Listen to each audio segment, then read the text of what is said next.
A very good evening everyone. In my today's video, I try to bring your attention towards privatization of bank and insurance company. जैसा कि हम सभी जानते हैं कि government ने ऑलरेडी ये डिक्लेयर कर दिया है कि गवर्नमेंट दो PSU bank as well as एक इंश्योरेंस कंपनी का प्राइवेटाइजेशन करेगी. मीन्स उनके अपने शेयर्स को मार्केट में सेल आउट करेगी. We all know that privatization means generally government wants to sell their stakes in the of the PSU bank as well as insurance company to the private investors. Government ये चाहती है कि अपने कुछ shares को private investors के पास बेच दे ताकि गवर्नमेंट को कुछ फंड्स मिल जाए जिससे कि गवर्नमेंट अपने फिजिकल डेफिसिट को मैनेज कर सके. गवर्नमेंट डिसइन्वेस्टमेंट की प्लानिंग से इन दोनों के प्राइवेटाइजेशन की प्लानिंग कर रही है. दोनों की प्लानिंग मतलब banks as well as insurance company. Basically government को इस तरीके की प्राइवेटाइजेशन के लिए डेफिनेटली बहुत सारे लॉ एंड ऑर्डर में चेंजेस करने पड़ते हैं. तो गवर्नमेंट ने इस चेंजेस के मद्देनज़र कुछ अपने स्टेप्स उठा लिए हैं या कुछ अपने कदम उठा लिए हैं जिसको कि आज की मैं अपने इस वीडियो में डिस्कस करूँगी. Please watch my video till and if you like my video please subscribe my channel for more such videos. Parliament on Monday passes the General Insurance Business Nationalization Amendment Bill 2021 which allow the government to privatize state-run general insurance company.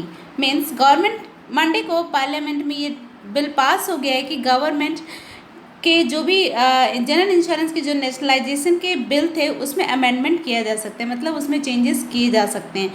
उसमें changes के बाद ही government अपने general insurance में जो भी stakes government ने hold करके रखे हैं उसको किसी भी प्राइवेट इंडिविजुअल या इन्वेस्टर को सेल कर सकते हैं. मीन्स गवर्नमेंट को ये अलाउ हो गया है. गवर्नमेंट को का ये जो बिल था वो पार्लियामेंट से पूरी तरीके से पूरी सहमति के साथ क्लियरली पास हो गया है.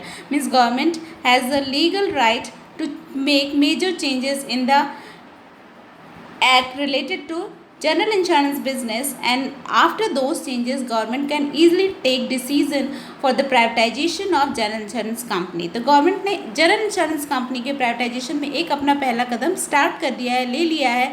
और जिस कदम के मद्देनज़र गवर्नमेंट का जो अमेंडमेंट का बिल था वो ऑलरेडी पार्लियामेंट से पास हो चुका है. Now the question is what is general insurance. Basically people are confuse. तो मैं थोड़ा सा यहाँ पे क्लियर करूँगी. General insurance basically covers non life assets. Means वो एसेट्स वो संपत्ति जो कि लाइफ से डायरेक्टली रिलेटेड नहीं होती है. दीज एसेट्स में includes home, vehicle, health, travel from, food, fire, theft, accident and man-made disasters. Means all those insurance which are directly or indirectly related with by we but they are not directly related with our life. Means हमारे motorcycle को कोई भी problem होती है, हमारी कोई property loss होती है, हमारे किसी व्हीकल को कोई लॉस होता है, हमारे घर को कोई लॉस होता है, तो उसके केसेस में जो भी इंश्योरेंस होता है या उसकी जो भी इंश्योरेंस होती है that is directly related with the general insurance. Now what all companies currently under the hand of government, जो कि गवर्नमेंट के हैंड में है, वो जनरल इंश्योरेंस कंपनीज कौन कौन सी हैं. National insurance company limited, new India insurance company limited, oriental insurance company limited and United India insurance company limited. Means ये 4 इंश्योरेंस कंपनीज है जो कि जनरल इंश्योरेंस कंपनीज है जो करंटली अभी इसके मेजर शेयर्स जो है वो गवर्नमेंट के हैंड में है और गवर्नमेंट इनमें से ही किसी एक इंश्योरेंस कंपनी का प्राइवेटाइजेशन का डिसीजन लेगी. Still the name is not clarified by the government. कुछ नेम्स चल रहे हैं कंटिन्यूसली मूव में, मतलब ये चारों नाम ही चल रहे हैं बट अभी तक गवर्नमेंट ने किसी भी नेम को फाइनलाइज नहीं किया. As soon the amendment took place government definitely नाम को डिक्लेयर कर देगी. Means very soon we will get the one name out of these 4. Major amendments क्या क्या हुए हैं, मतलब क्या क्या मेजर चेंजेस हुए हैं जिसके थ्रू गवर्नमेंट जनरल इंश्योरेंस के प्राइवेटाइजेशन का स्टेप ले सकती है.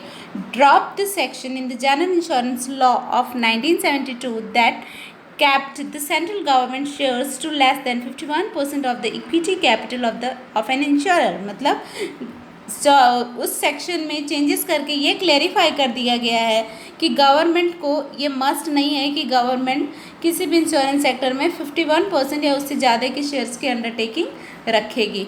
मतलब गवर्नमेंट 51% या उससे कम के शेयर्स को भी किसी भी इंश्योरेंस कंपनी के रख सकती है अपने पास. मतलब government has a right to sell maximum number of shares to the private investors, क्योंकि गवर्नमेंट के ऊपर से वो लीगल रेस्ट्रिक्शन जो एटलीस्ट होल्ड 51% का एक लीगल रेस्ट्रिक्शन जो लगा हुआ था वो रेस्ट्रिक्शन ऑटोमेटिकली हटा दिया जाएगा जैसे ये अमेंडमेंट हो जाएंगे. cessation of application of the existing general insurance law to those insurers in which the government ceases to have the control, increasing the liability of the directors who may not be a whole-time director in case of insurance for form of commit certain act of omission which he was aware of or party to. Basically ये amendment में government ने ये भी changes किए हैं कि government के जो कंट्रोल और जो भी मैनेजिंग पावर है वो भी किसी प्राइवेट इन्वेस्टर के पास मूव हो जाएगी और गवर्नमेंट के मतलब हर एक डिसीजन में गवर्नमेंट का इंटरफेरेंस हो ना हो, it doesn't matter.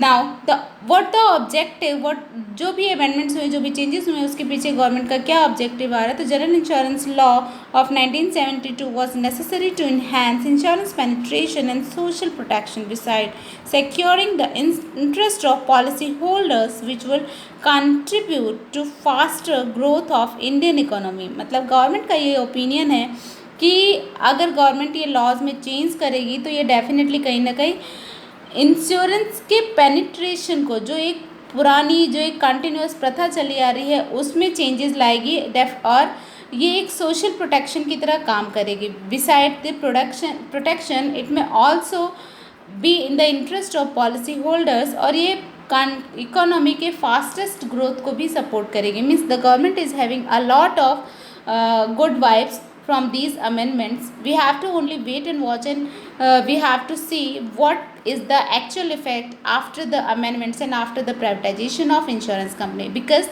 definitely it is a point of concern क्योंकि कोई भी कंपनी, कोई भी अंडरटेकिंग अपनी किसी अगर संपत्ति को सेल आउट करती है तो उसको कहीं ना कहीं फ़ायदा होता है, फ़ायदे के साथ नुकसान भी होता है. तो we have to wait for some time and we have to see the both aspects of privatization of bank as well as insurance company in near future. Thanks for watching. If you like my video, please subscribe my channel for more such video. Thank you so much for watching.